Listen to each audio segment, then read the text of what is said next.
and Still you innovation have to is cooperate me that time. Okay? non-negotiable. We have Because no sometimes choice they do ask to than to submit revert to this immediately the in order to ICA reach out before to the the everything multitude of goes junior up. high school. So hopefully they won't ask But before the reality is 24th, but that if they ask before these a day or two, tools that that time please cooperate. families need to give to their children to Try study to finish it was absent, whenever you get and it time. created Don't wait for the Yes, sir. deadline. exclusion Yes, sir. In other words, 24th where the rich people will only get a better education, Yes, sir. and the poor will be denied education Three under the assignments, pandemic. 2 questions So it each, created and very that important questions. So chisel, please do it very sincerely. that kind of thing that So 3 things a sorted. lot I'm of the going to children revise will it not one more time, and I'm participate in going to education. share every As we detail speak with now, Nidhi, so don't worry. if we But go to see, you junior high can school, they've gone back note to it school. down. Our schools are Presentations compelled of 15 marks to actually have long duration going to start from the order next to be Thursday. able to what? In Cover each the group, there are lost 2 to 5 people, 2 instructional minimum time, 5 max. almost a year. The Excel sheet will be shared with Now, Nidhi. You have to leading the change. write your topic in the Who Excel leads the sheet so change? other That's the big cannot question. take that topic. Because leading the change means after Class technology, test, which is innovation, actually the we have part of no class choice than to participation go for by 10 it marks, in Ghana. going to be So who lead completely the change? MCQs, The multitude scheduled on poor Friday, families. 8th Who October provide them during with, the who provide them theory with class. tablets? Same time next week. Is it the state? Then the assignment Is it the for parents 15 who are marks, multiple parents who are poor? Or how do you go 3 about it? assignments, 2 But questions Ghana each. The government have deadline is taken 24th one step October. You can't miss the by deadline. providing I'm laptops telling you again and again. You to can't teachers miss at the a deadline. solidarity rate in order to Okay? be able Is to there any enhance questions or anything this you want to online add up? teaching. But the big question remains, if all teachers are No? equipped Is this fine with with modern you? tools to Yes, actually sir. embrace the change, Okay. I will what share these happened to the details multitude with poor? you, Nidhi. You please do share Are we those going to details deny with them everyone. education? Is the state going to provide Yes, sir. I've noted it down, equipment but for you can all of share them? You already This have is the noted big it down, question. no? Then Yes, you And just we say that confirm when me teachers are before equipped, sharing with students. but the I learners will have share with you. nothing to study, yes, sir. it Okay. makes Okay. a Fine. fuss, the Fine. You online can. teaching. Okay. You can prepare for And of it. course, From Monday we can you and take I classes now. know that in You can start education, classes, right? when children sit in the classroom for a very long time, they lose Actually, focus. sir, Tuesday is our last And paper. but here's the case, that is Tuesday what is the schools last are doing paper. now in order to bridge the gap Okay. Okay. Fine. Chalo. between the rich But I will note the families who were able to attendance provide all the within modern tools next for their children and after those 20 minutes. who could not. Now, in Ghana, we're also asking the questions, or we're also asking questions. If we equipped all teachers with the needed tools, without the children Sir, can you take the attendance now? getting the tools to study, The where do we go next paper from is. here? Not the attendance, Once but you developing can't countries leave like the Ghana, meeting. we have competing Actually, demands. Yes, sir. when Yes. Are is we your asking exam the scheduled right government to after come this and class? provide the same materials for Yes, sir. Exam is right the after. learners? When Okay, I will health note is it. asking for more money, agriculture, and what have you. So we are in a dilemma. Whether what the state is doing by providing those equipment to teachers is enough No. to reach out to the Ketki? poor.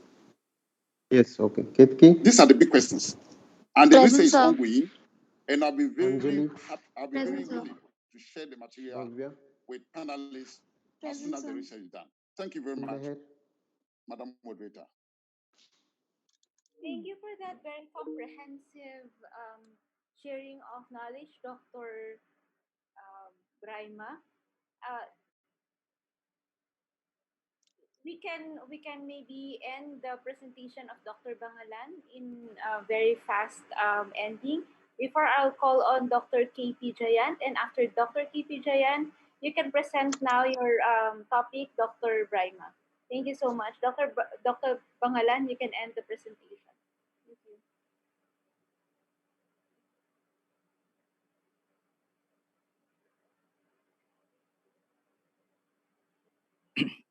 Okay, this is just to end my presentation.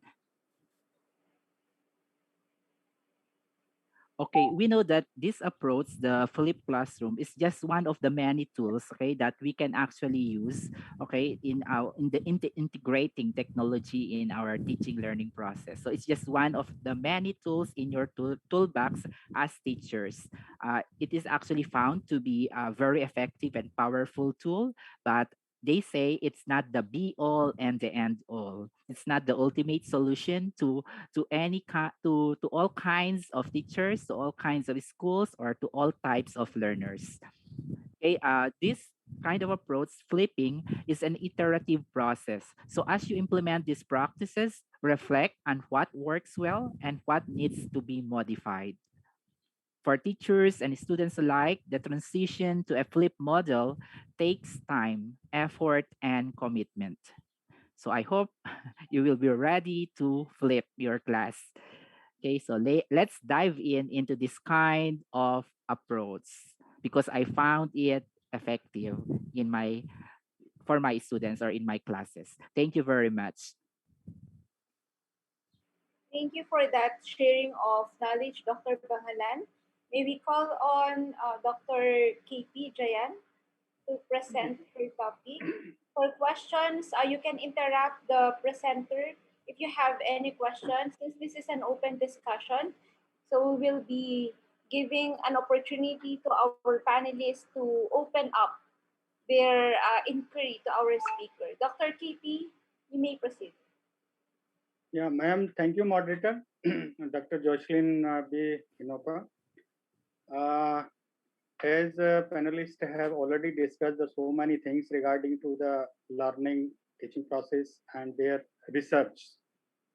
May I know how much time I have for talking or giving my presentation? As of the moment, Dr. Jayant, you have less than 10 minutes. Can we have that? Because no problem. If you will give me 2 minutes, that's no problem. But if you can give the 10 minutes, okay, fine.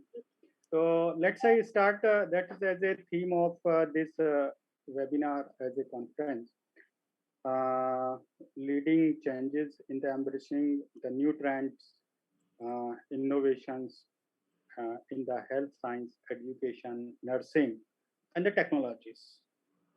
The platform is very right to discuss about the problems, challenges, and new ideas and innovation for the not only the particular country, for the whole world, because everybody have faced the situation of the COVID-19 as a pandemic situation, and there are a lot of problems they have faced regarding in education, regarding into their professional life, regarding their work life, regarding their family life. The point is that Dr. Ronald and Bangalan has discussed about the flipped classes, and they had really discussed each and every point of the flipped learning and the flipped classes.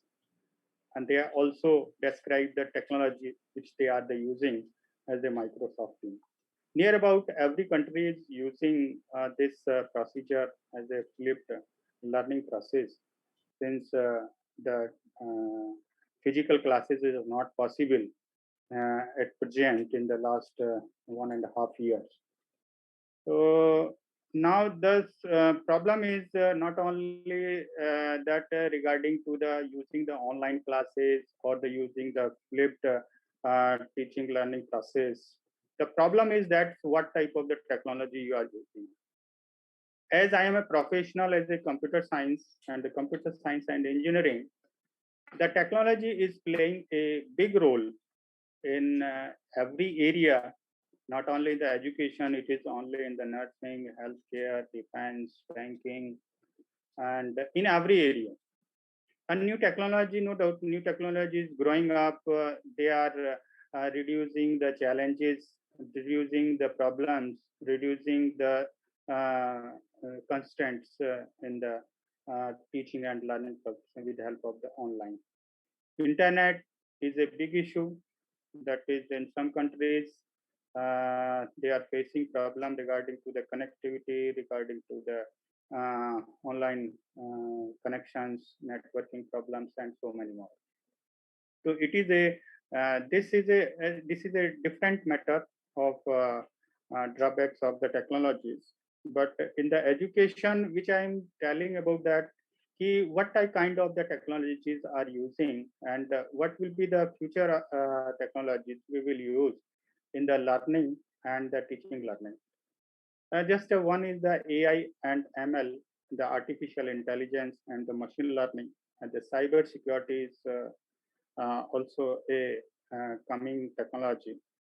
Cloud computing, big data analysis, data science, Internet of the Things, blockchain, deep learning, and there are the other technologies which are growing up and which are required to improve our system and improve our teaching learning process. Now, the problem is not only the online classes, not only the technology, there is some other kind of the problems exist during the education, during the work process of the different offices, different areas, and different platforms. As first, I would like to discuss about the education as a student and teaching. A bonding between the student and teaching is always give a positive response to learn the things.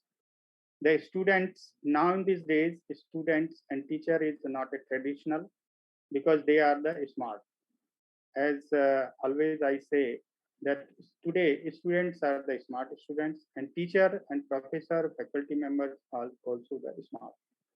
In what manner? As you can think about your mobile phone. As a mobile phone, we are using that a smartphone.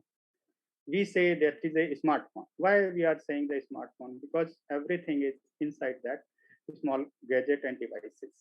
You can use the clock, you can use any type of the image, pictures, any kind of the, with help of the any kind of the app, you can take the services in a very small devices. In a same manner, that is today is the students are not only the as a traditional student, he or she is a smart student. In what manner? Because he or she is not dependent on the teacher, not only the physical classes, not only the schools. Why? Because he or she has the so many kind of the information near about in his hand also, I can say, with help of the internet. Because there are so many platforms through which we can learn new technologies, new ideas, new subjects, and new things. In what manner we can learn? Because there is no bar of learning at any age. We can learn, we can start to learn anything else in a different level, on a different age. So there is no dependency of this. If there is a problem, because earlier when there was the traditional teaching learning process, if there is a problem having by the students regarding to any question, regarding to any problem, so he or she has to wait for the teacher to take a solution from that 1 day, 2 days. If there is a holiday in between that, time is passed. Now this situation is totally breakout. Yeah, totally stopped. The students is not depends on only the teachers, because he has so many kind of the informations on the YouTube channels.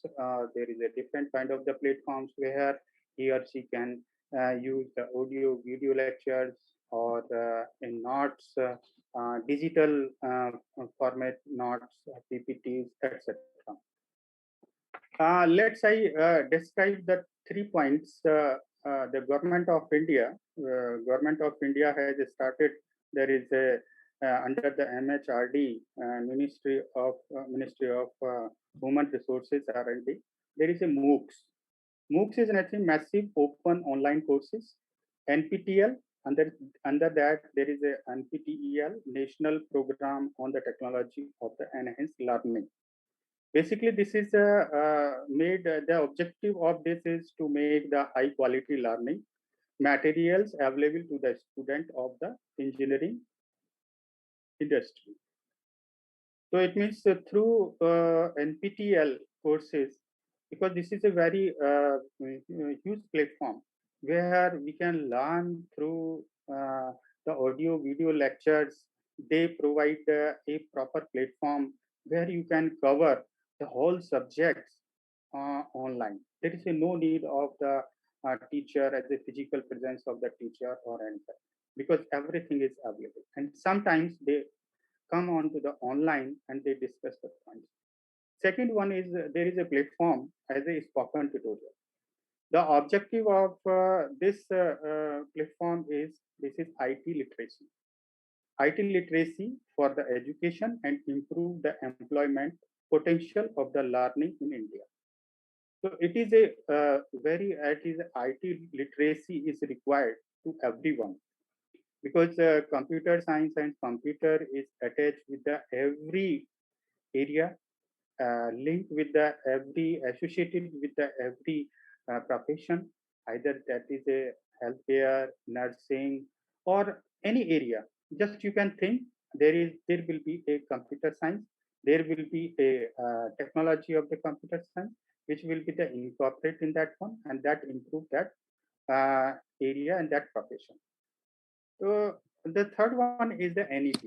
As in India, there is a new education policies started, under which there is a new ideas.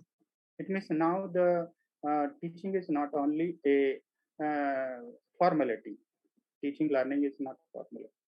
It will be a practical based, job oriented, where everybody will be the employable. They can use their knowledge for their employability, for their business, and for their different kind of the to making their life successful. Under this one, these are the few points which I had discussed regarding to the education and the education environment. The technology wise, as I am a computer professional, and so many other professional are related to the direct education, direct healthcare systems, direct nursing. They can show their ideas, their problems, so that the technical person can be minimize their problems, and with help of their minimum cost and minimum time. So this is my submission regarding to the education, and I would like to thank to Dr. Pong Kamon Krishna Bundu. She has described his research in a very well manner, what she did in their research work. Dr. Ronald Banglan has also described a flipped learning process in a in a good manner, just I can say, because we are also using the Microsoft Teams, whereas the Google Classroom, Zoom, WebEx, or also the platform where we can use. Okay. Thank you to all of you. My sincere thanks to the organizer, Dr. Nidhi Agrawal, Dr. Avishyo Imton, Dr. PK Agrawal. Really, my heartiest thank to everyone that you gave me a platform of discussion. Thank you. Is there any question from your side? Thank you so much, Dr. Jayan, for that wonderful knowledge that you imparted to us. So now, Dr. Pongkamon and Dr. Bangalan, do you have question to Dr. Jayan? The floor is open for the question. So I do not have any questions, but I would like to share with Dr. Jan that in Thailand we have like a MOOC, that you mentioned earlier. It's there is a ton of the curriculums on the the online that people who want any what they want to learn, not throughout world everybody can. Yes. There are so many curriculums, many classes that you can explore and learn without, outside the career that you work. So for me, I have experiences that I took some classes that is a law of the medical area, kind of that. I think there is some benefit to provide knowledge on the available website that anyone can access and get. Yes. Anybody can access, and there is a systematic way to complete your course. There is no bar between that. Once you will registered, then definitely they will give time to time assignments. There is a class videos, audios, as well as timely they will send the information on your email IDs so that you can complete your course. After completion your course, you will give an examination, and they will give a certificate regarding to your completion, and that will is valid in different government education systems and different places where you can use that course that I had completed this course from the NPTEL. So there is a very nicely, and their professors are not only they are from the renowned universities and renowned colleges. Their audios and video lectures are available on that platform, and sometimes they interact with you online also. Thank you. In the same manner, that is spoken tutorial also. If you want to learn any kind of the things, then you can go at the spoken tutorial, and there are so many kind of the videos on a particular subject. Either you want to understand that is what is the computer, what is the computer platform. There is a very time limited, means 10 or 12 minutes audio videos are available, because you know that everybody have no time to give the more time. So in 10 or 12 minutes, you can complete your one session. Thank you. Yeah, that can make the learner has a long life learning. So since we have the number of the population in elderly people is dramatically increased. So yeah, that is maybe a challenge to use a MOOC. I think it is not MOOC. We need it is to. NPTEL. Yeah. NPTEL. Yeah, I agree. Thank you so much. That is National Program on the Technology Enhancement Learning. Yeah. Dr. Bangalan, do you have something for Dr. Jayan?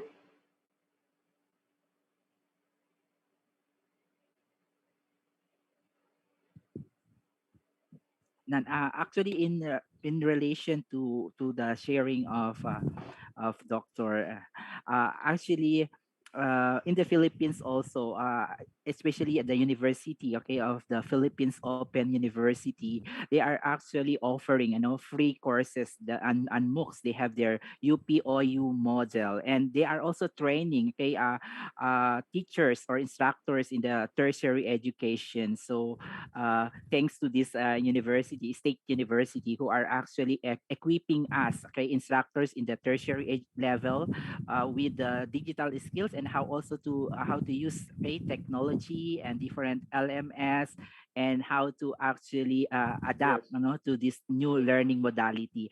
With regard to our practice in the Philippines, we have actually another agency, for the basic education. We have what we call the Department of Education. So during the pandemic, they actually have they have their ed order and the learning continuity plan, of public schools in the Philippines, to deliver, to continue learning for our students. And they have actually choice on the learning modality. They offer modular distance learning. They have also the online offline. We have blended learning. And then they also created some TV-based instruction. So they actually maximize television as well as radio, radio broadcasting, and even podcasting is being used, in the Philippines, in the Department of Education. In terms of tertiary education, what our Commission on Higher Education actually promoted is actually the flexible learning, wherein teachers and students can actually use different kinds of modality. There is actually a choice of the pace, the place, the process, and the product of learning. And that's what we call flexible learning. Universities have to design their own flexible learning plan. And we did that in St. Paul University, Philippines. And it's actually possible if we integrate actually technology. It's actually, we need to embrace all this technology to really deliver quality instruction to our students. So thank you very much. Thank you. Thank you for that wonderful sharing of ideas, Dr. Bangalan, Dr. Jayant, and Dr. Pongkamon. The last but not the least, maybe have Dr. Awaisu Imuran for his sharing of idea for this topic. Dr. Awaisu.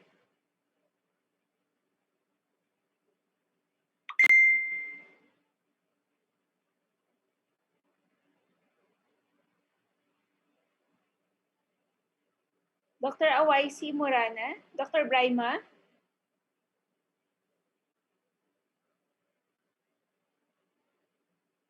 Dr. Hipona, I think there is Dr. Starokadomsky from Ukraine. He is also here for the panel discussion from Ukraine.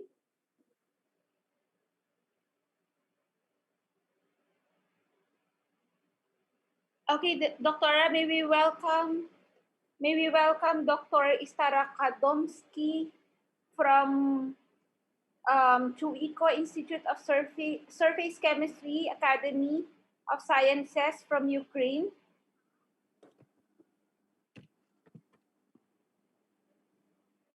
Dr. Starokadomsky, are you around?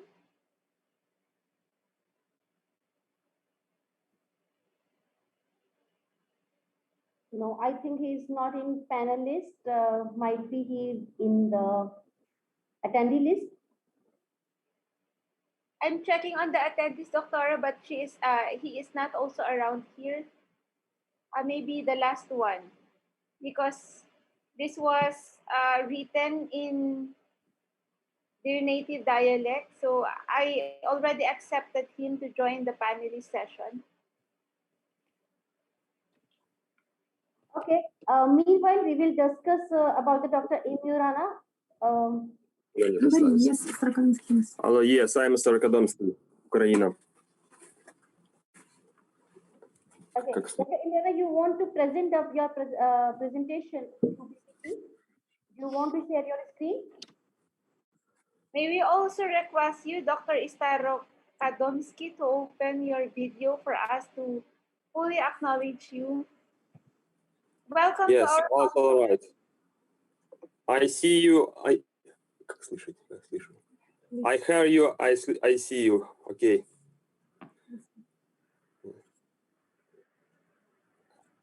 Welcome you, Professor. Could you please open your video? Они видят меня? Have you a video with our poster? Нет, постер загружен. Okay, Professor, you may go ahead for your presentation or your view. Yes. This is my time for presentation. Yes, I need to. Go. Ладно, вот оно здесь. Сейчас, подожди. Our presentation is supercritical extraction of bioactive components. Okay, Professor, I just want to know about the Ukraine's... The first slide, please. Okay, fine. Excuse me, this is the first time I go with electron presentations. Yes, it is. There are a new technology of extra pure extraction.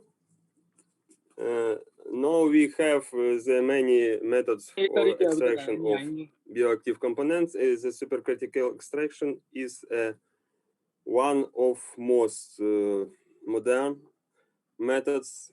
It is a method with Excuse me, ma'am. high productivity, high quality of components.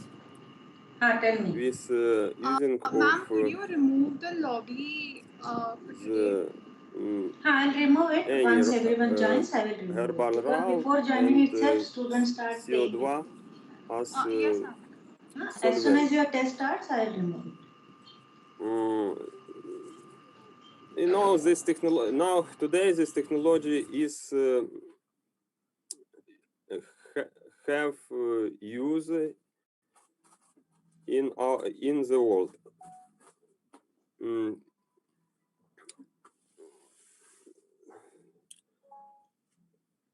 topics of use of this technology are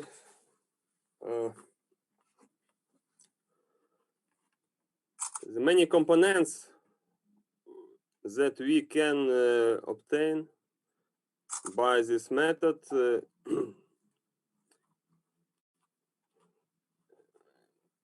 In particularly the components that cannot to extract by other methods. This is by solvents, by non-critical extraction. Ma'am, could you repeat the instructions, ma'am? By extraction with Yeah. aqueous So of first alcohol question, solutions. 10 marks, multiple But choice question. there are And after that, once your test is over, there would be a gap. 2 and 3, which are objective type, this descriptive type questions. You have to write your name, roll number, and other details on plain paper. And then after you solve your answers, you have to upload it on MS Team. Ma'am, you have created an assignment. I have already created assignment for multiple choice question as well as this one, question 2 and 3. It needs the It is there. blank. You will put the link in the chat box. No, everything is already scheduled. You will get it. At 12:12, you will get it.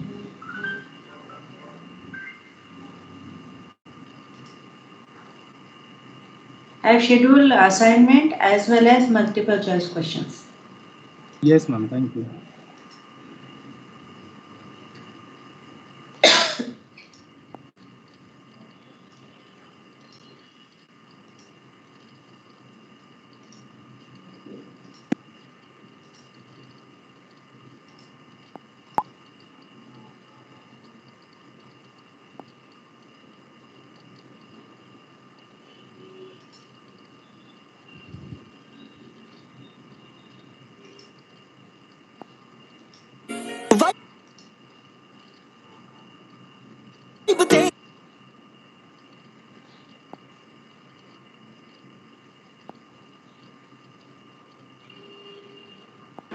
भाई खत्म हो गए थे पैसे नहीं डालता तो कैसे एड्स चलते हैं, एड्स बंद हो गए थे और ऑफर पूरे टाइम छोड़ना होता है।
If you have received paper, just raise your hand so that I know that you have got it.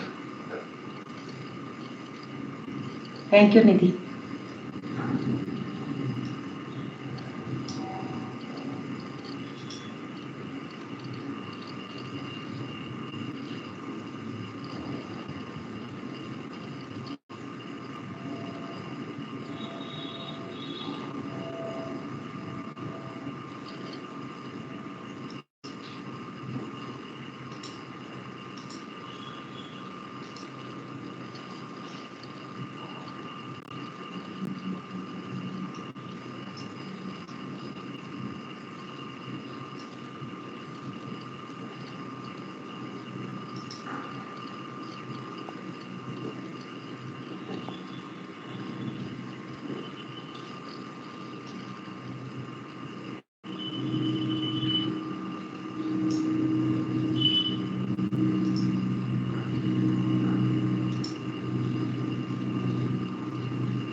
Honey.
2 more minutes.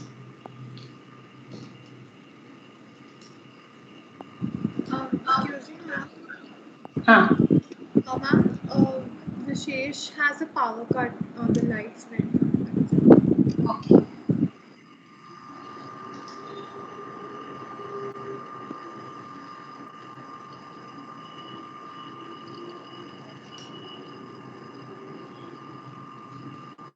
Two more minutes, Recording in students. progress. Is she here?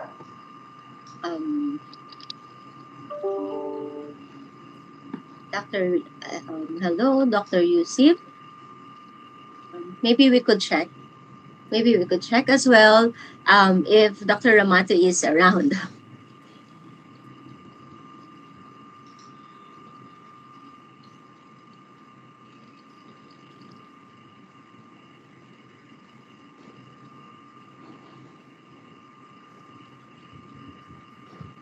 I think she is in attendee too, might be.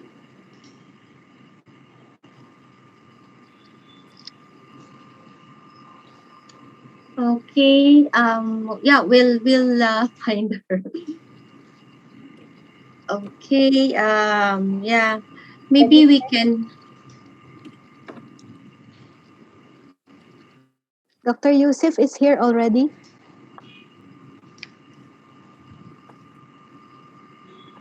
Okay, so may we call on again Dr. Ramato Yusuf. Yeah, she is here.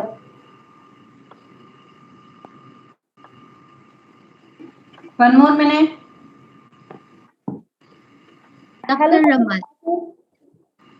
Good afternoon, Hello. Dr. Ramato. You are not visible, Dr. Ramato. Maybe you can adjust your camera, Dr. Ramato, so that we can see you.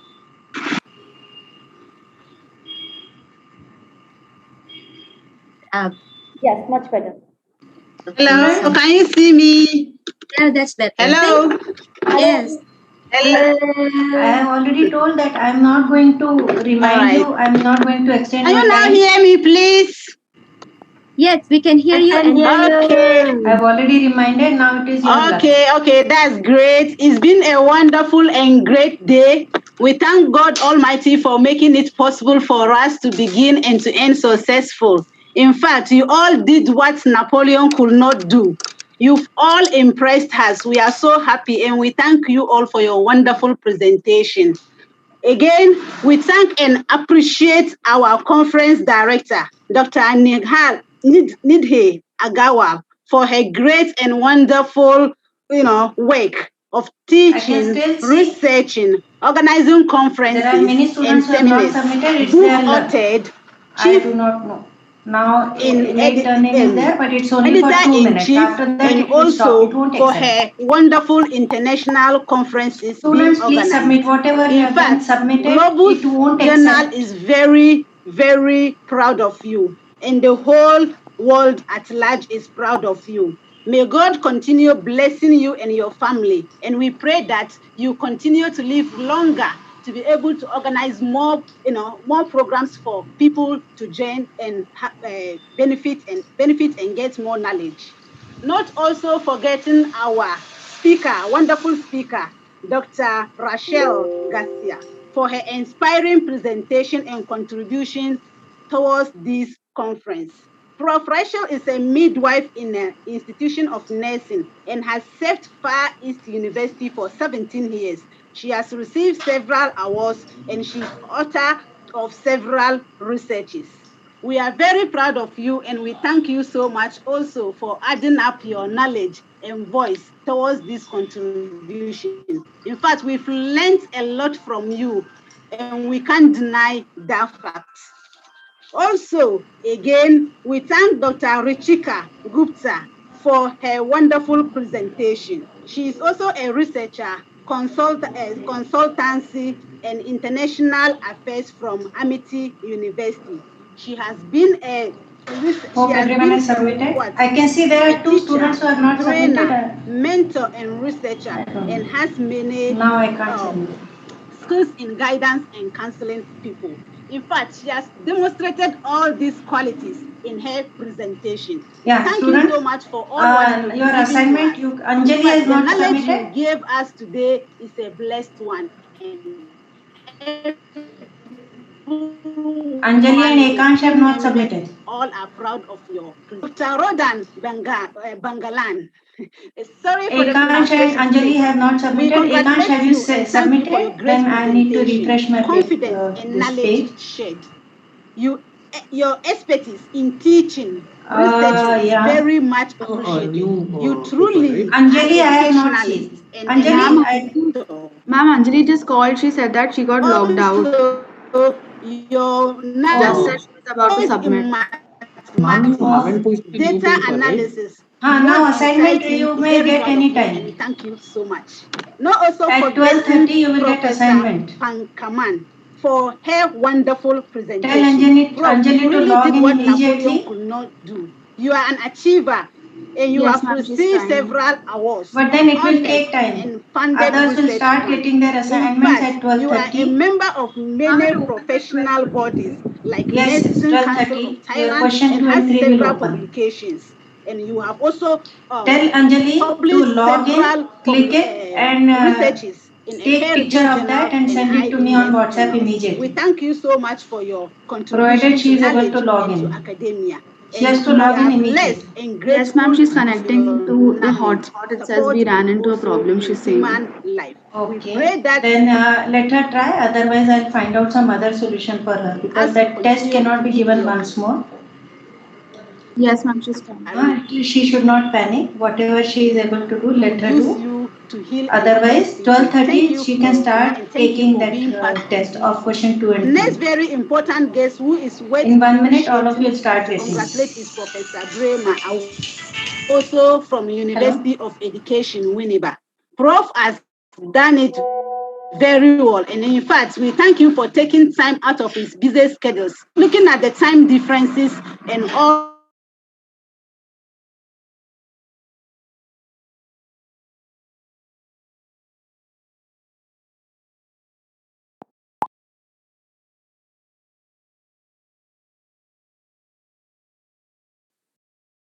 Okay, hello. Maybe I think we have lost Dr. Yusuf. Hello. Hello.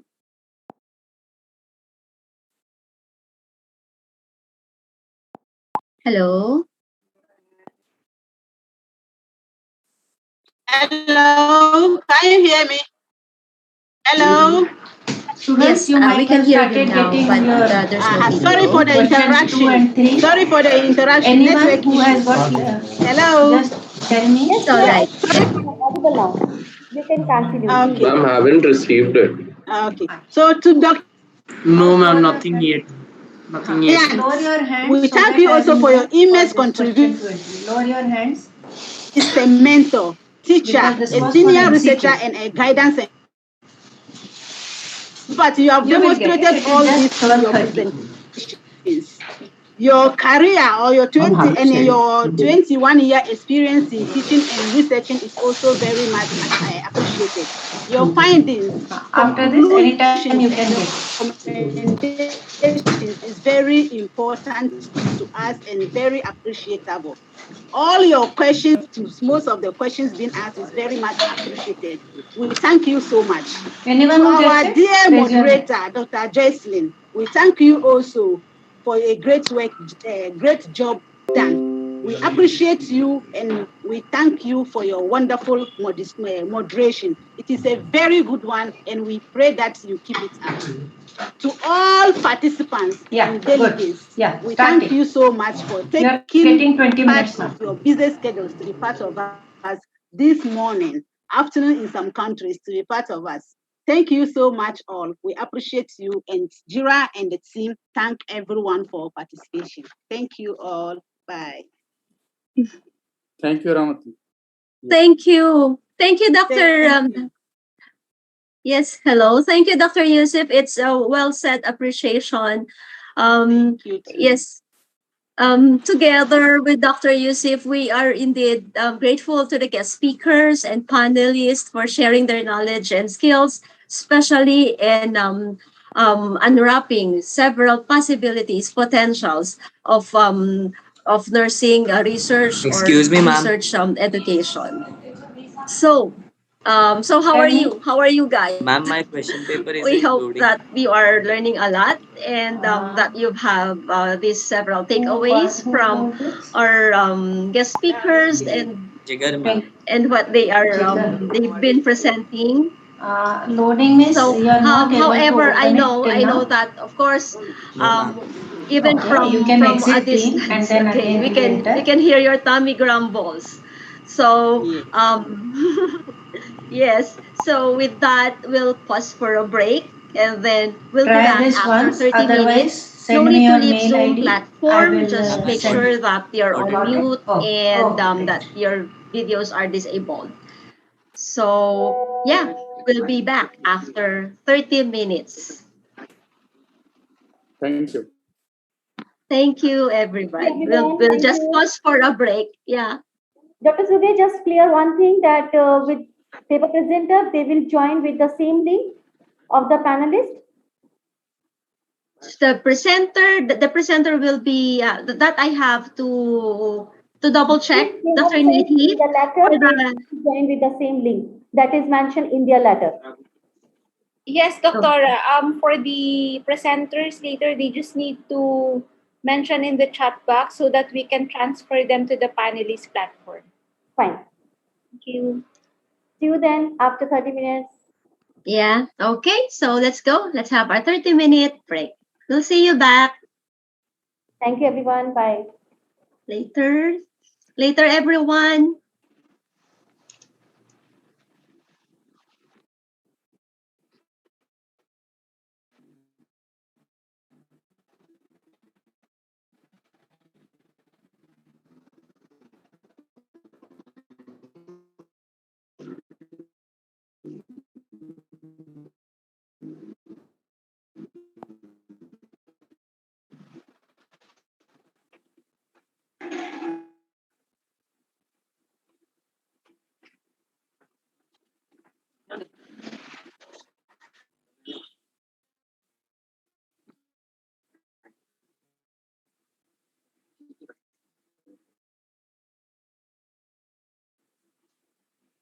Tadi kan lagi.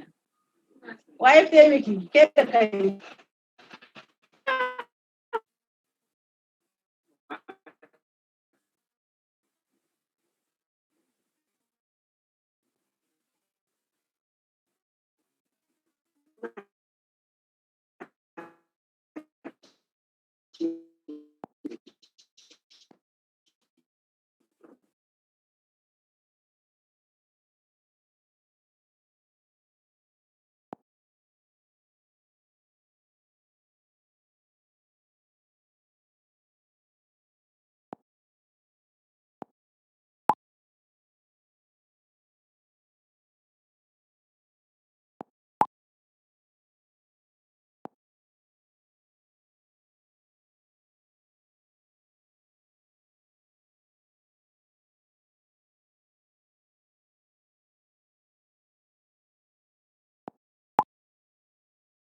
for submission. 20 plus 5 minutes I have already given. Even if entire class does not submit, I won't bother. I have given you enough time. Am I audible?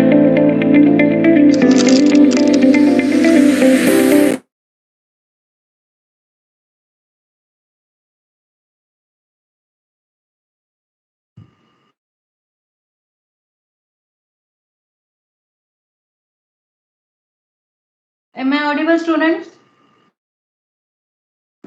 Yes, ma'am. Then why not a single student has submitted? Entire class will get 0 marks in question 2 and 3. I can't accept this.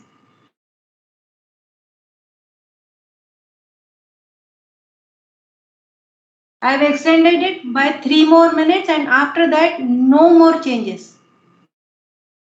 Only 3 minutes are left.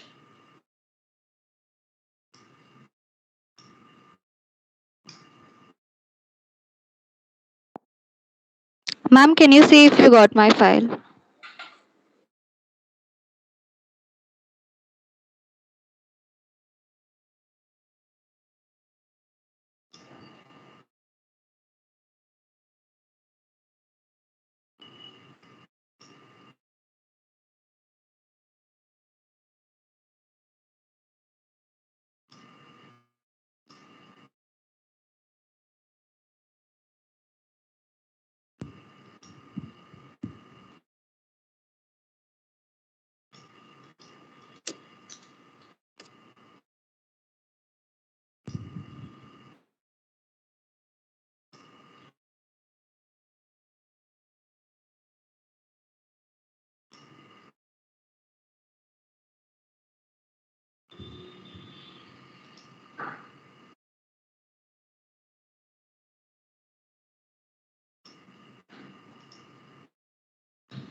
If you are unable to submit, I won't accept it by mail also.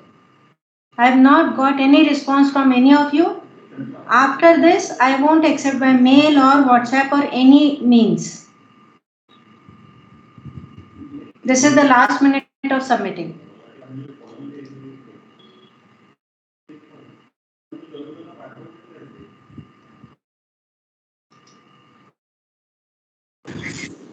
Ma'am, I'm not getting the option of turning in last minute. You are late then.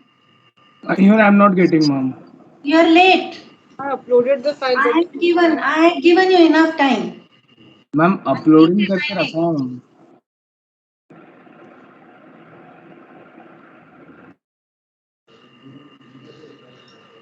I have been telling you, everyone, I have been telling Ma'am, that uploaded, ma'am. Ma'am, can you check? individually I can't check now, at least because I have to see everyone.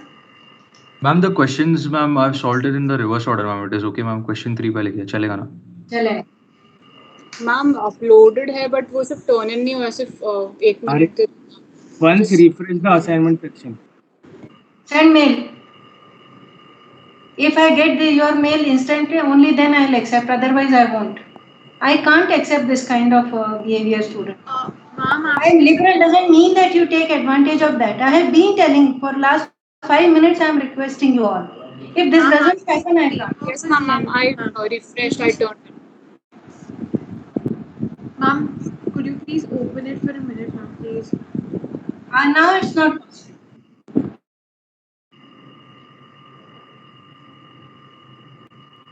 You try. If it is accepting, it is fine. Otherwise, you send mail immediately. I should get it at this instant. Otherwise, I am not accepting.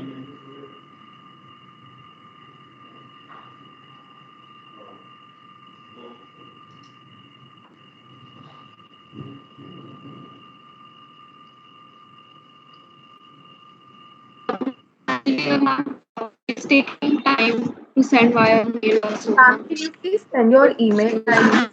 I've sent it. It is there in chat box. Okay, ma'am. I'll check it. I'm really sorry.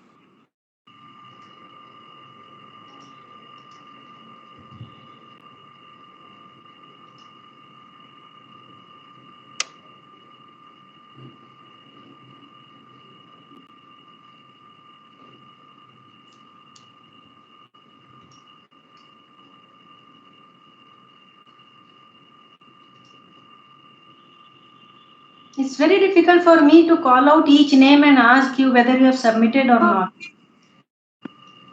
So, ma'am, those who submitted can leave? Yes. Okay. I can see Ekansh has not submitted, Anjali has not submitted, Avdi, Manan, Love, Mansi. Ma'am, it's just uploading. Akash, it may not accept, I don't know. Jigar, Dipankar, Mitanshu, you all have not submitted. It is very, very upsetting. I didn't like the way this class is behaving. Ma'am, I have mailed it to you. Can you check, Vishesh? It's very difficult for me to check each and every student's this. You should have submitted by now. हाँ ma'am इस पे भी हो गया. No need to check the mail.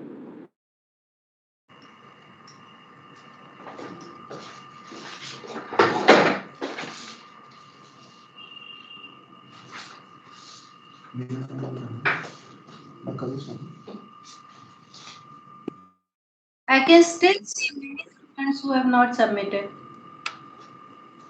If it closes, I can't take risk.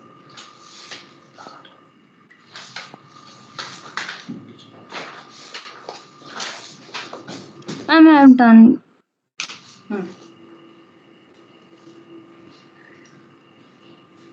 Excuse me, ma'am. Yeah. Ma'am, I don't know what is the issue with my Adobe Scanner. Ma'am, I scanned and I have turned in, but ma'am, it shows the file name is scan October 1st, 21. Send mail to me. Ma'am, I have turned in, but then I wasn't able to rename it because my app keeps crashing. Send mail to me. If it is turned in, then it is fine. I should be able to read it. Yes, ma'am, it is turned in. I'm just talking about the file name. I wasn't able to rename it according to my roll number. No worry. Ma'am, I've uploaded it, but it's not turning in for some reason. Because time is up. Ma'am, I turned it. I uploaded it earlier only. It was getting uploaded. But we gave time. 5 minutes we have given time for uploading. Ma'am, can I send it to your mail then? This is not right. If you do this and during end term exam, I won't be there for supervision. A third person would be there. No one will consider like this. I can see Anjali has not submitted, Mansi has not submitted, Akash has not submitted, Jigar, Dipankar, Sanshu. Ma'am, I've mailed it to you because the turning in option is Ma'am, I not come. submitted. Ma'am, I've turned in and mailed it as well. Ma'am, I have submitted as well. Because we cannot. It has been uploaded on the assignment on Teams, but it's not turning in. Okay, now I've rephrased it and now I'm calling out all the names. Mansi, I have not received. Mitanshu, Ayush, I have not received. Ma'am, I've mailed it to you. Can you please check your mail? Because it's not I turning in here. need to check others also. If Ma'am, you have now. sent mail, I should get it. Ma'am, I've sent you the mail because the turning in option wasn't there. That's why. Because it has stopped. Time is up. Ma'am, I know. Yes, ma'am. Yes, ma'am. Nandini, I have not got yours. Ma'am, I've mailed you. Siddhant Pranali. Ma'am, I have mailed you. Ma'am, I have mailed as well. Ma'am, if you could just open it for a second, all of us could turn it in. No, On no, Teams no, as it's well. not. No, time is up. Recording in I have progress. extended it by 5 more First minutes. one are core courses. In fact, 10 Core more courses minutes. are, Ma'am, for actually, the example, if I extended talk version about was our also university, Sharda University, Greater Noida, if we talk about, we are running, for example, we are running BA program. So certain courses are there. These courses are included in the category of core course. What are these core courses? For example, philosophy, the paper related to philosophy, the paper that is linked with the psychological aspect of the learning, the paper that is linked with the technological aspect of learning. These papers are core courses, and these papers are compulsory part of a program which should be studied by all the students as a core requirement of a program. If student want to achieve a BA degree, they want to go for BSc program in integrated manner. If they want to go for BA program in integrated manner, then certain core courses are there. These are required to be attained. Second one category is core elective. These are the courses offered by the main discipline as the discipline specific elective of a program. These are discipline specific program. Maybe if I give the example, yes, any student is opting for integrated program in B.Ed, then what they are supposed to do, certain elective programs are there, certain elective courses are there, they have to opt for those. We may prescribe any Hindi paper for them, we may prescribe any English literature program for them, and they are supposed to go for those core elective. Next category is open elective courses. This is the course intended for a transdisciplinary exposure of the students. It is generated from an unrelated course of a program. Usually these courses are open elective courses, and these courses may be offered. For example, again I can give the example, if any student is enrolled in BSc integrated program, or any student is enrolled in BA integrated BEd program, BA BEd program, then what they may do, there may be certain programs which programs are open elective category, and usually these are offered by the university. Skill enhancement elective programs, courses, these are value based or skill based courses that are selected from a group of courses. The students are free to opt according to their requirement. We are well aware about, even our new education policy lays emphasis over what they do talk about. As a teacher, we must try to enhance the skills of the learner. We should try to make them capable, or we should try to provide some ability. We should try to inculcate some ability, potential in them. So what is this? Keeping in mind all these two categories, certain skill enhancement elective courses will be there that are supposed to be offered to the students, and it is requirement on the part of the learner. They have to go for attainment of these credits. Skill enhancement elective courses are, we have already done. These are value-based or skill-based courses that are selected from the group of courses. Students are free to opt according to their requirements. Whatever requirements they do have, they may go for those requirements.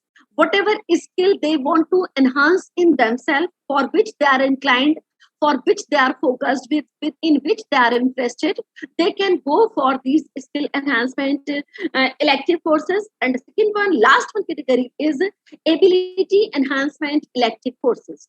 These courses are the mandatory to all disciplines. These courses are based on the content that leads to knowledge enhancement. Yes, certain institutions are, it is not mandatory. Few of the institutions are rolling back, and they are even trying to merge both of these, skill enhancement as well as this ability enhancement. Then what is it? The academic bank maintains credit of a program in respect of a student based on above distribution. This distribution that we have talked about, student is supposed to acquire the credits in which university, in which institution, higher education institutions they are enrolled. They have to select some, they have to, for example, certain credit limits are required for them. And these credit limits are so and so will be the credit limit for core courses, so and so will be the credit limit for core electives, so and so will be the open elective course limit, skill enhancement elective course limit. Students are supposed to go and maintain the credits of a program in respect to student based on the above distribution. Whatever distributions we have just discussed about, students could gain credits through any of the registered institutions by pursuing a course or multiple courses from the institutions and transfer the credit to the academic bank through that institution. Yes, student in which institution student is enrolled with, certain guidelines are there. Due to lack of time, we will not be going for those kind of guidelines. Otherwise, we can have a discussion about those as well. Certain institutions are there. They have to get themselves registered for that. They will provide him this so and so kind of degree. For acquiring this degree or certificate or diploma program, what you are supposed to do, you have to acquire the credit from the above distribution that we have already discussed. They will acquire these credits, and after acquiring these credits, this particular institution where they are registered with, where they are enrolled, they can use it as a bank. They can acquire these credits from any other institution. Certain rules and regulations are there for those institutions as well that we will discuss in our upcoming slides. They have to acquire those credits, and after making after acquiring all those credits, they can redeem these credits. If these credits I have acquired from a core course, I have gone for so and so university for ability enhancement course, I have gone for so and so university or institution. And in this manner, they will create those, they will earn those required credits, and they can redeem those credits as per the rules and again and again, I am making an emphasis over the word rules and regulations. That rules and regulations are formulated by University Grant Commission. They have to go according to those guidelines, and they can claim, yes, now I am eligible to attain the degree or diploma or the certificate course.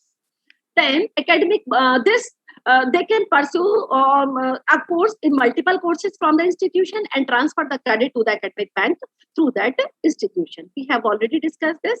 Now we will focus over what are academic credits. It is a value assigned to a course that counts for a credential completion of a program. Program is designed in such a way that it includes a pool of courses in various course categories, which are mentioned above, like core course, core electives, ability enhancement, skill enhancement courses. All such courses will be assigned certain credits, which implies the proportion of time in hours that should be allotted for completion of the course. ABC, Academic Bank of Credit, provides autonomy to the student to complete such courses from any institution of his choice at any period when the course is available, bound with, again, from the very beginning, we are repeatedly uttering this sentence. These are bound with the regulations of the UGC institution in terms of admission and period of completion. It is no doubt multiple exit, multiple entries they do have, but despite this, they are bound to go for those regulations which are regulated by the University Grant Commission. Credit management and credit redemption, what they can do, student could accumulate the credits by pursuing the course from any of the registered institution or university department, and on successful completion of the course, the credit will get transferred in his credit bank account. Earlier, I have discussed this thing. One registered university where they have get themselves registered for acquiring any degree, that will work as a credit bank account, and in this credit bank account, they can transfer the degree, they can transfer the credits that they have acquired from other institutions.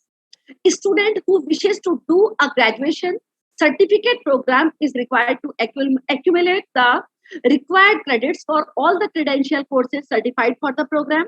When the student reaches the required level of credit for all the courses for a program, he could redeem it to get a degree from the registered university institution from where he has completed a minimum of 50% of the course. Yes, we have to go for this. The university or the institution from which the student want to attain the degree, at least 50% of the course must be completed. It is mandatory for them. These are in the guidelines of the UGC. They say they have framed this regulation. At least it is required if the registered university or institution from where the student want to achieve his degree, it is mandatory for him. Ideally, he should try to acquire a 50% of the course from that specific degree, and for rest of the 50%, they can go for any of the institution. Certain rules and regulations are no doubt there for those institutions as well. What kind of rules and regulations are framed for them, what kind of dignity they have to maintain, they may also frame their own network, their own regulations. Now, degree acquisition process, if we go, what is this? First, student will get for the selection of the degree, then obtain credit. They may obtain credit 50% from the university or institution from which they want to acquire their course, and the rest of the 50% they can just a few minutes back in the previous discussion, Dr. Jayant sir has given a very clear idea, but I want to give reference and I want to thank to sir. Sir has given a beautiful description of NPTEL courses. Sir has given various courses are there which are available there on the MOOC platforms. Student can even attain or obtain those credits, and certain rules and regulations are there for obtaining those credits, and they can obtain those 4 credit course, 3 credit course. Even now UGC has framed this rule that certain courses must be there which should be opted for the students, that they may go for. A few of the programs are there, OPE, open electives. These may be, for example, promoted by any university. Be at Sharda University, for example, we are offering various programs at the university level. But despite that, if a student is not satisfied with those open elective courses, after that, they may go for the option which was earlier discussed by Sir.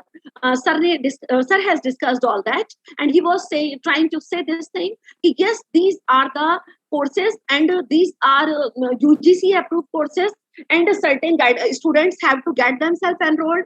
Certain time limits are there. They have to get themselves registered for the examination. Certain assignments are needed to be completed. These may be in subjective form. These may be in quizzes that are being conducted time to time. And after that, one examination will be there that will be conducted for the students, and they have to attain that kind of credit. It means if 50% credit they have attained from that university where they are registered, and rest of the 50% they may go for the option from other institution whom they think, yes, they are having expertise in their field, they can be beneficial for us. They can obtain those credits, apply for credit recognition. Again, they have to make the usage of that university or institution where they have to submit all those acquired credits. Yes, so and so credit I have acquired from so and so university or institution. Apply for a degree. After that, they may redeem those credits that they have acquired from other institutions, and they may apply. They may make an application request. They may apply for a degree. They may request the institution or university, yes, give me the degree, and after that they may receive the degree. This is the way that is, we may say, yes, this is degree acquisition process. Here, the student first registers as a learner. The student then accumulates learning experience and credits from the registered institution of his choice. After the accumulation of the sufficient credit, the student applies for a recognition of the obtained degree. We have already discussed this thing. They will acquire the degree, they will acquire the credits, they will redeem those credits, and they may request the institution, yes, now please confer the degree to me.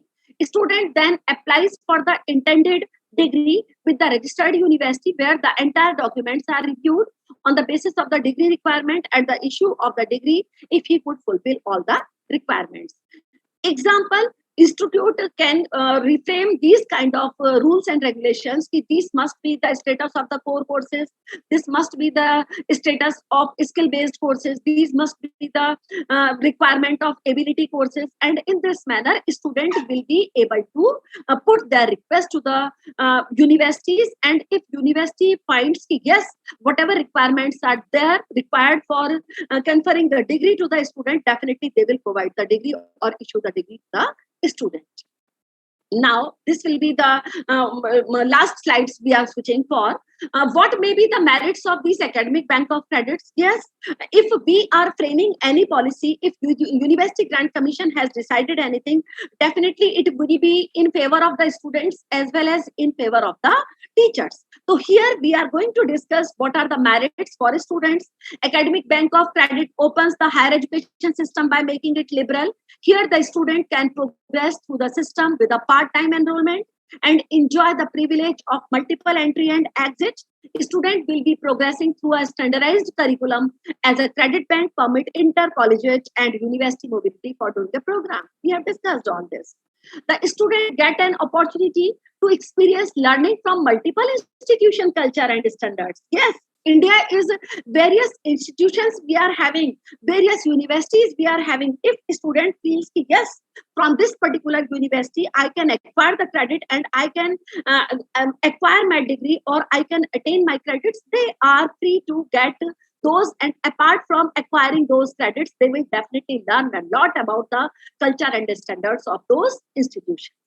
Students get the privilege to customize their degree with the subject according to their taste and industrial demand. Whatever is the demand, if they are going for the ability enhancement, if they are going for the skill-based courses, definitely it may be as per the recent requirements. What is in trend, they may go for that trend. Courses offered through the online modes like national schemes, SWAYAM, LPTL, VLab, or of specified university shall also be considered for credit transfer and credit accumulation. We have already discussed this thing. Whatever courses are being offered by these platforms, these are equally important, and a student can earn a certain credit limit may be there. If from MOOC they can acquire up to so and so limit. This is the last slide. We are switching for institutions, how it may be beneficial for the students. Definitely, we have done a lot about a lot of discussion how this ABC academic bank of credit system may be beneficial for the students. Apart from this, definitely it will be beneficial for the institutions as well. If we talk about the institutions and they are making an implementation of all this, then definitely it would be in favor of them as well. How it is? It mandates the higher education institutions to maintain continuous development. Definitely, if I say, yes, we are offering certain program in Sharda University and any student is inclined to acquire that course, definitely we have to go for those terms and conditions of which we are talking about. We have to maintain a quality. After that, only we can claim, yes, we are in so and so category and we can offer so and so program to our students, or student may be inclined for others. University and autonomous affiliated colleges should be subjected to condition that they are accredited by NAAC. This is the mandatory fulfillment. The university or the institution should get at least A grade. Okay, and after that only they can claim or they can be categorized into those university category or into those institution category which are registered under this academic bank of credit scheme.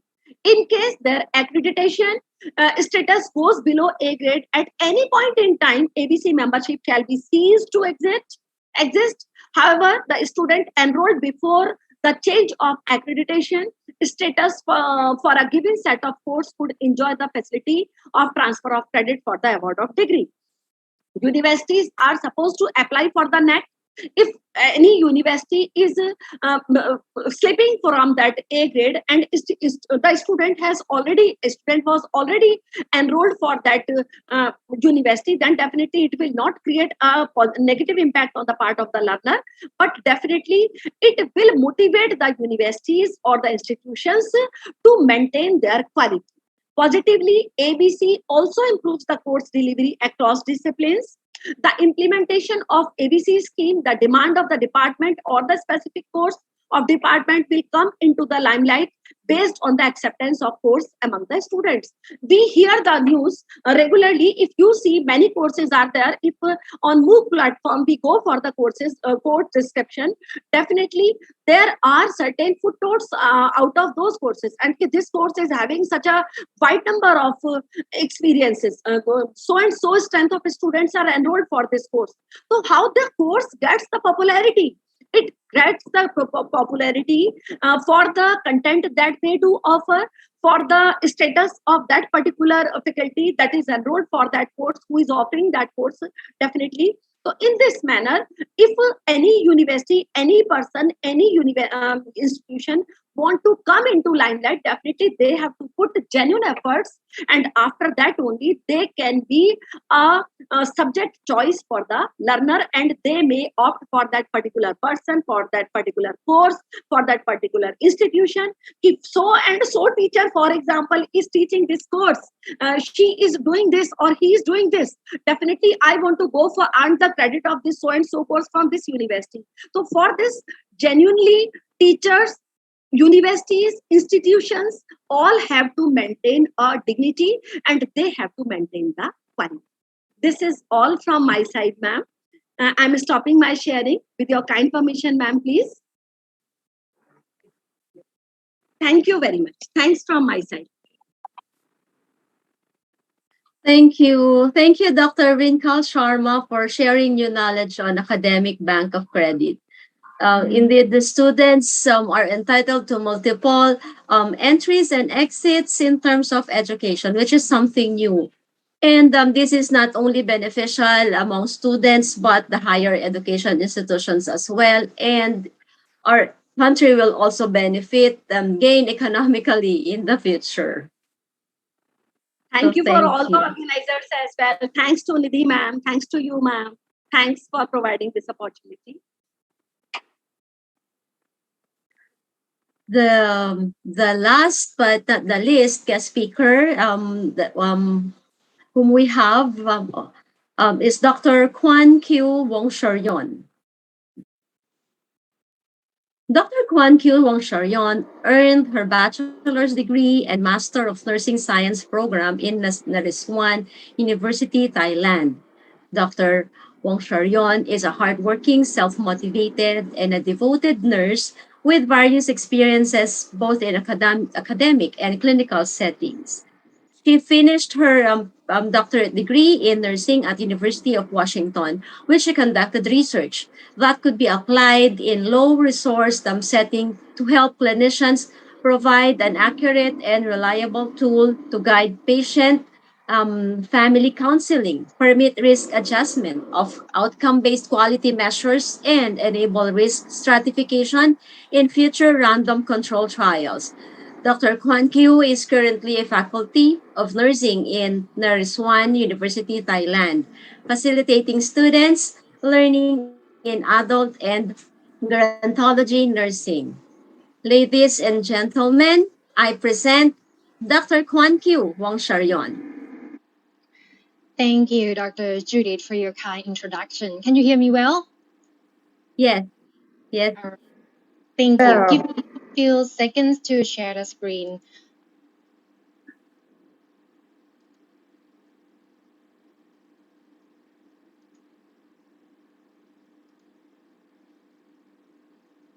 All right, if you could let me know if you can see the presentation right down your screen.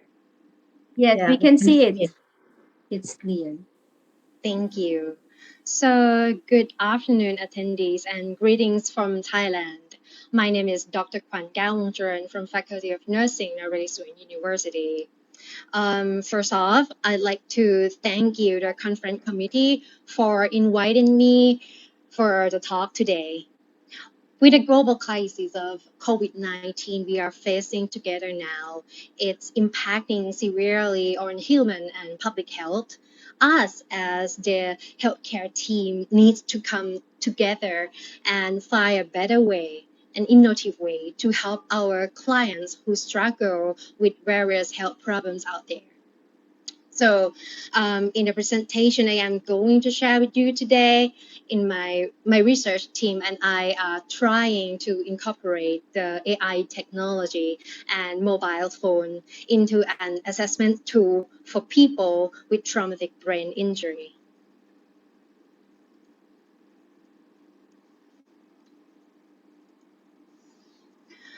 So talking about traumatic brain injury or TBI, it is a leading cause of death and long-term disability around the globe. In a global level, research has shown that more than 10 million people suffering from TBI each year.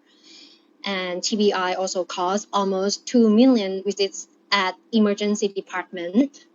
Among people who go to the hospital, 25% of patients are treated in the hospital, which causing almost $76 billion a year from the healthcare system budget. It is also impacts on the individual level as it burdens the patient and their family by causing lifelong disability. Brain injury can come in many phases. It can be mild, moderate, and severe. Depends on the GCS or Glasgow Coma score, level of consciousness, or the duration of amnesia. Patients with moderate and severe brain injury are usually treated in the hospital, while ones with mild injury can be observed in the emergency department and discharged within a couple hours. However, sometimes the one with mild brain injury is not getting into the hospital at all because they may be asymptomatic, while the damage in the brain is slowly building up until it is too late, especially during the COVID-19 spreading, where you wouldn't want to go to the hospital unless necessary. So if we can find a way to detect this group of patients and provide proper treatments, we might be able to decrease risk of complications and long-term consequences.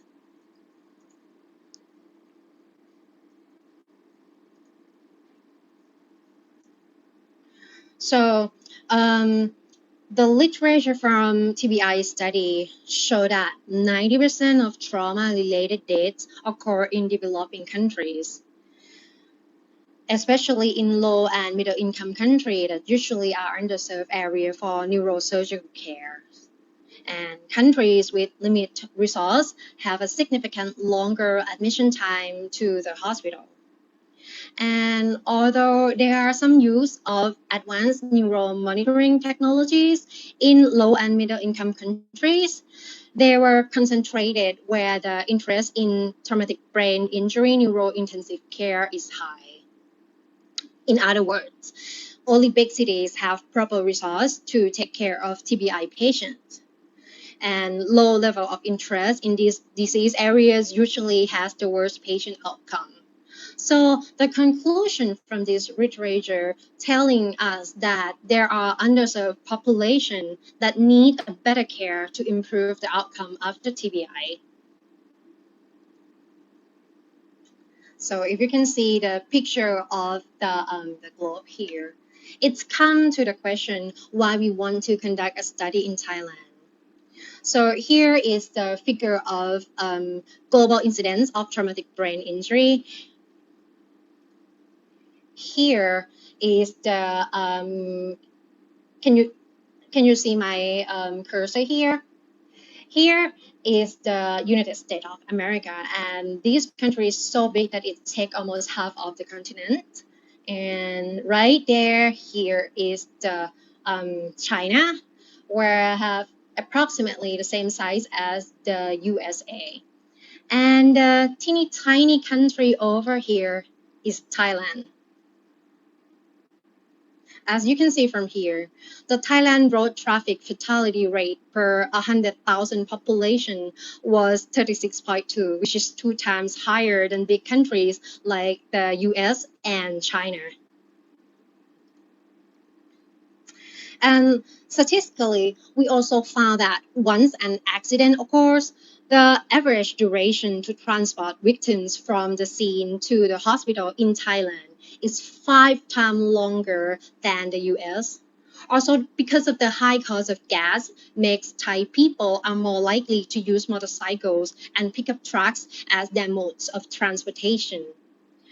We also facing the shortness of facilities and well-trained staff for neurological patients. The situation is so bad that in 2015, WHO lists Thailand as the second worst TBI burden in the world, follows Libya. So, why assessing pupil is important in TBI care? In clinical setting, care providers determine whether a person has a brain injury by examining their neurological responses, and the pupil right reflex is one of the most important components of their assessments. Basically, the pupillomotor fibers in the midbrain are very sensitive to brainstem compressions caused by breathing, ischemia, or other mass-occupying lesions. So normally we assess the reflex using a pen-light exam to observe pupil responses after they are stimulated by flashlight. However, this method is subjective and can cause high error rate in making a diagnosis. This is why we have to confirm the result with the CT imaging. But not every hospital has CT available. It is expensive, and the CT itself produces high dose of radiation, which could bring long-term complication. There is another standard equipment that can measure the same component, but provides more accuracy and reliable result called pupillometer here. Yet this equipment has not been used widely because of it is expensive, complicated, and very fragile, which is why its use is limited to patients with severe TBI. This is the reason why we have developed a phone application called Pupil Screen that could work as a pupillometer, but way easier to use and way cheaper. To establish the scientific merit of the phone app, we need to evaluate pupil screen and bridge the gaps in evidence and practice. By testing its performance with gold standard devices and determine ability to independently use for patient screening, we believe we can prove how useful it is in the real-world situation. So we conduct a multi-phases study. The initial phase is to see how accurate is the pupil screen by evaluating the performance of the pupil screen compared to pen light, pupillometer, and CT.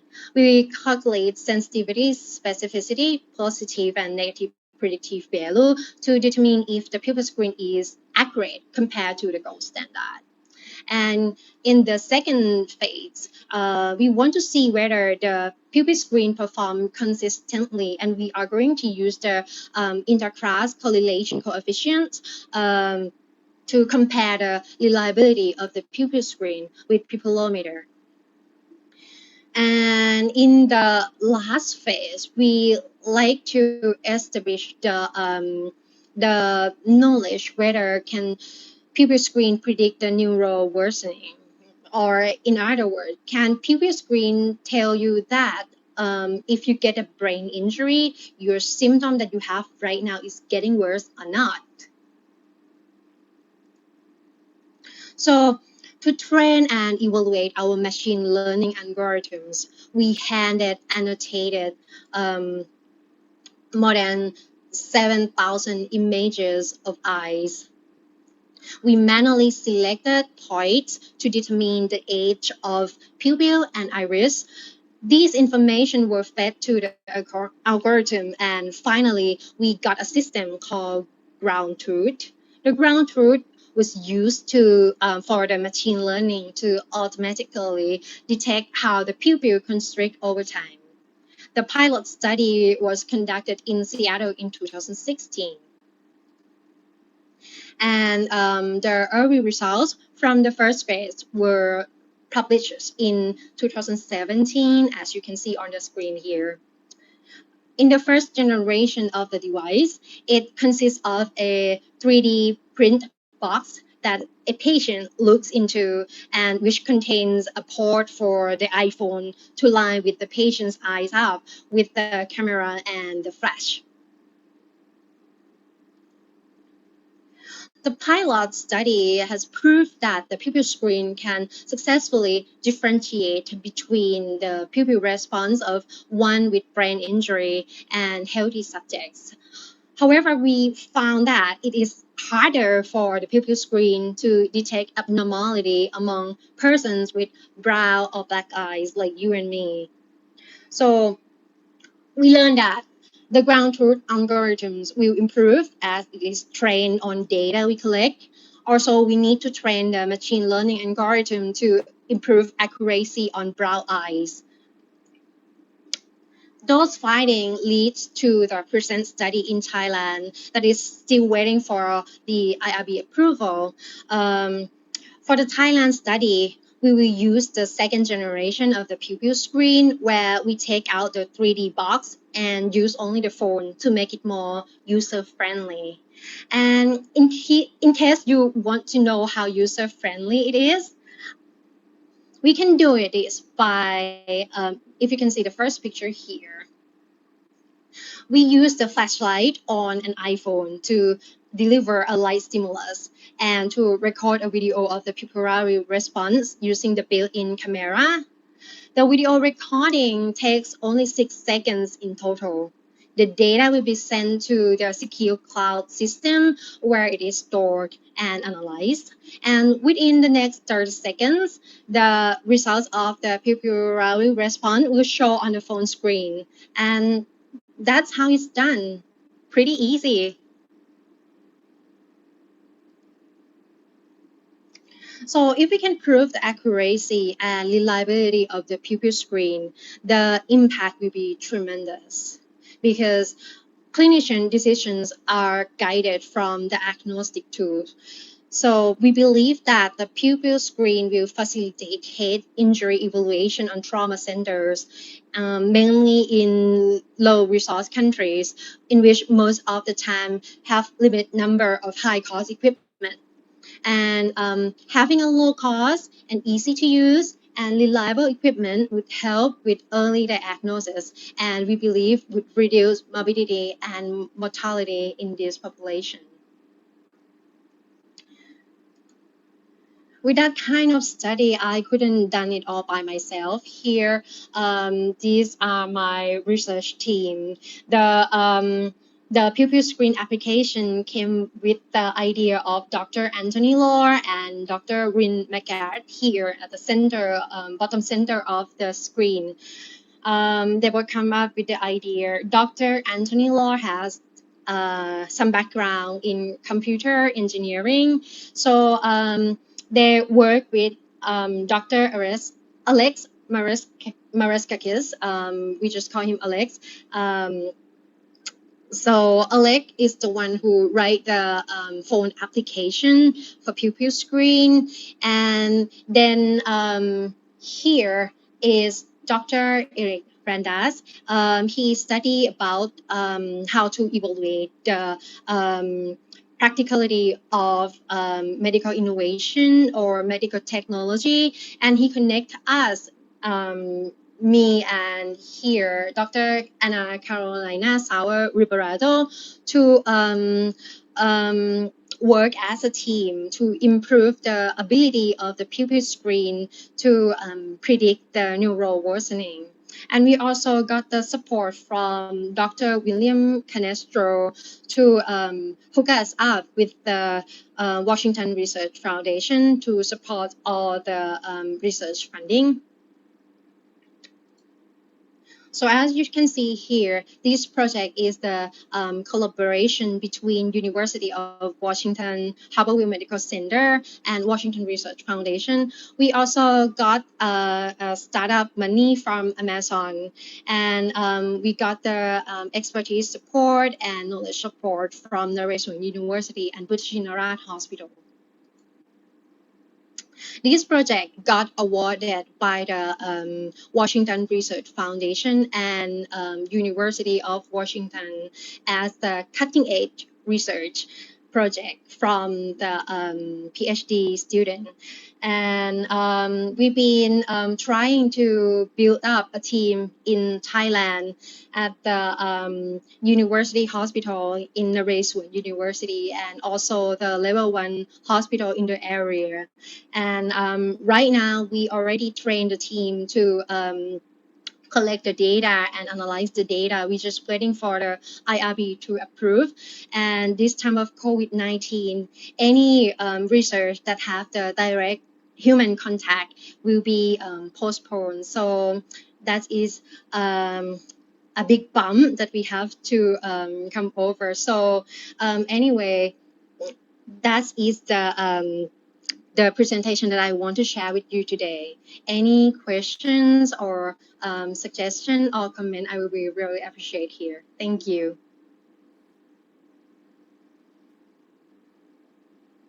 Thank you. Thank you, Dr. Kwan Kao Wong Charion. This is really an interesting study, and I actually amazed on how you did it and your team. Yeah. Just can I ask just one question? Definitely. Like, how did it go among the participants? What's the any common reaction after using the the pupil screen application? Any response, especially when you've used the mobile or the cell phone? Any reaction? Yeah, great question. So Adverse? for the subject that we test, the pupil screen app on, because during the video recording, we have to shine the flash stimuli from the phone, and it's very close to the subject eyes. So they're a little bit complain about bright flashlight, but that's it. That is the small uncomfortable Comfort. feeling. From the perspective of the user, we asked the nurse at the emergency department and the intensive care unit to try using this phone app, and they all like the phone app because when you're talking about big hospitals that have different level of experience or training among nurses or physicians, there is a lot of in agreement of without reading from seeing the pupillary responses. So these phone application kind of giving an objective result that you could agree on. One last question.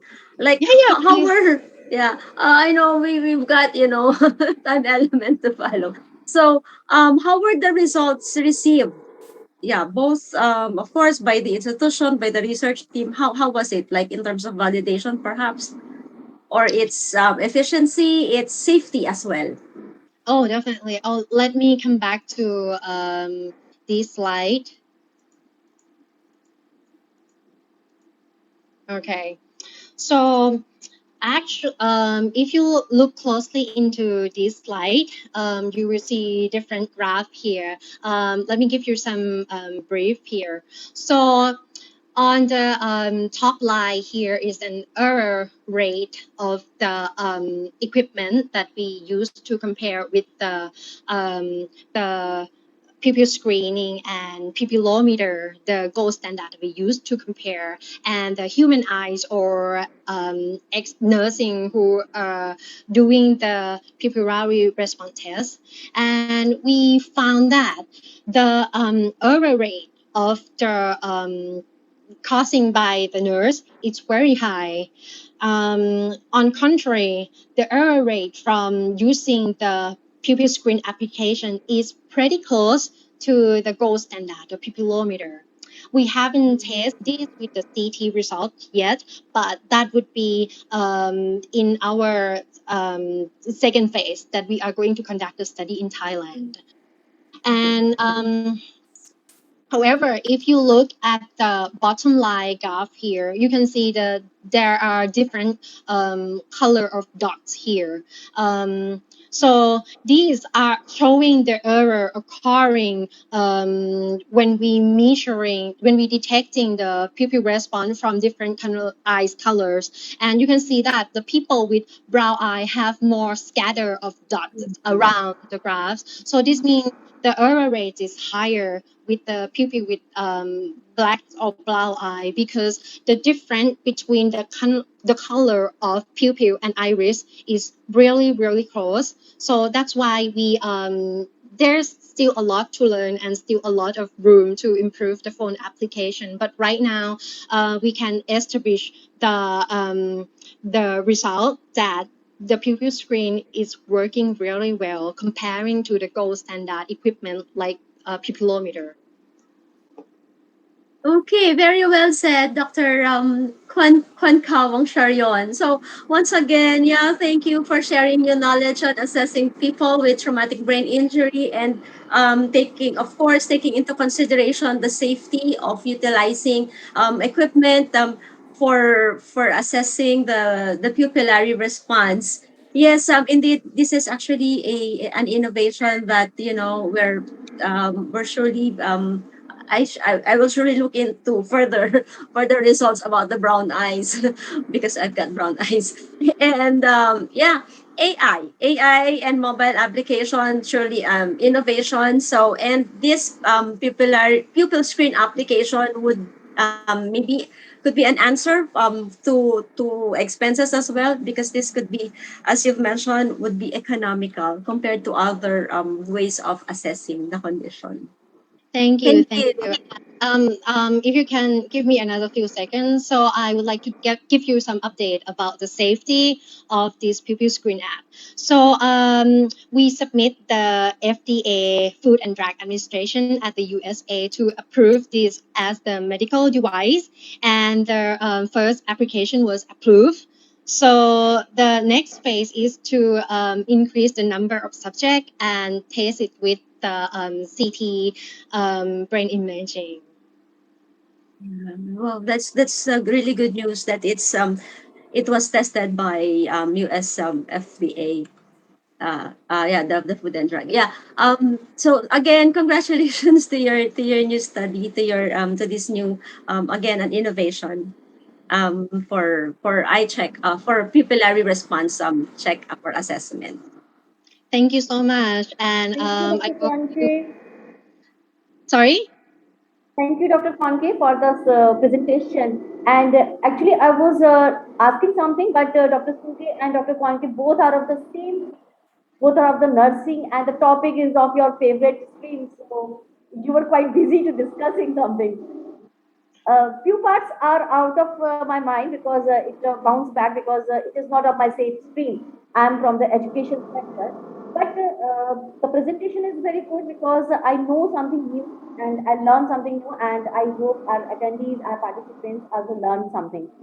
But Dr. Kwanke, I just want to ask that do you have any, because you are as a professor in nursing institution, so are going to teach how to nurse, how to help science, how to improve nursing. So how to improve the teaching of nursing, your new innovative techniques in Thailand? Well, it depends on what program that I'm going to teach. If it's the bachelor programs, I think the thing is trying to motivate them that there are more that nurse can do. And with the new generation of students, they like technology, and sometimes it's so hard for them to connecting how to provide human care using technology.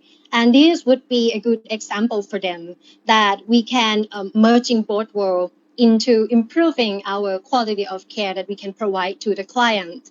For the graduate students, this is also kind of like motivated them to explore the new territory of doing nursing research, and also